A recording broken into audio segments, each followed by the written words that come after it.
हम सब ने ठाना है, भारत को आत्मनिर्भर बनाना है, स्वदेशी को अपनाना है, स्वदेशी को अपनाना है। सुप्रभात, मैं अमेय काळे विश्व बाजार में आत्मनिर्भर भारत सफल या असफल इस विषय पर अपने कुछ विचार प्रस्तुत करना चाहता हूँ। प्राचीन काल में जब भारत संपन्न था, समृद्ध था, सोने की चिड़िया ही नहीं बल्कि विश्व गुरु भी कहलाता था, तब सदा विश्व कल्याण की राह पर ही चला। लेकिन मध्यकाल में देश गुलामी की जंजीरों में जकड़ गया और हम विकास के लिए तरसते रह गए। लेकिन स्वतंत्रता के बाद से ही आधुनिक युग में हम अपनी एक नई पहचान बनाने की ओर कार्यरत है। तब भी हम विश्व कल्याण की राह पर अटल है।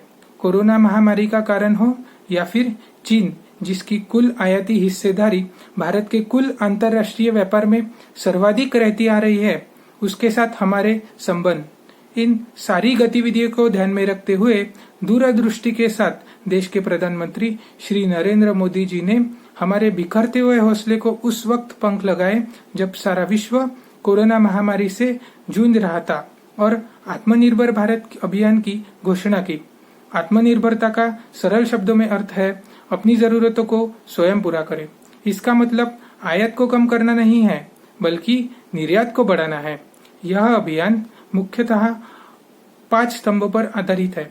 यह कि अर्थव्यवस्था, बुनियादी ढांचा, ढांचागत प्रणाली, जीवंत लोकतंत्र और मांग। यह अभियान पूर्ण रूप से सफल बनाने के लिए कुछ मुद्दों का खास ध्यान रखना होगा, जैसे कि क्या सच में भारत आत्मनिर्भर हो रहा है, क्या ग्रामीण भारत का विकास हो रहा है, आदि।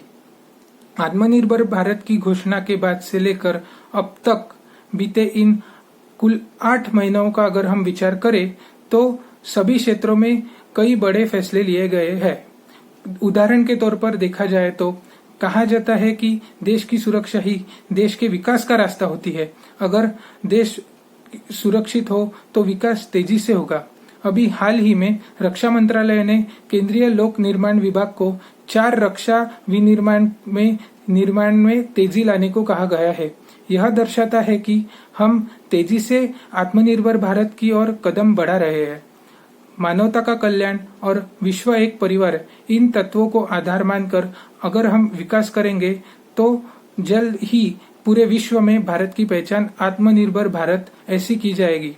स्वामी विवेकानंद जी ने मिशिगन विश्वविद्यालय में कुछ लोगों के से संवाद करते हुए कहा था कि यह सदी भले ही आपकी हो, लेकिन 21वीं सदी भारत की होगी। स्वामी विवेकानंद जी के उस विश्वास को, उस संकल्प को साकार करने के लिए सभी देशवासियों को निरंतर प्रयास करते रहना चाहिए। तो आइए हम सब मिलकर प्रण ले कि हम अपने सहयोग का एक हाथ बढ़ाएंगे और भारत को आत्मनिर्भर बनाने के लिए सभी लोग पूरा प्रयास करेंगे। बहुत बहुत धन्यवाद।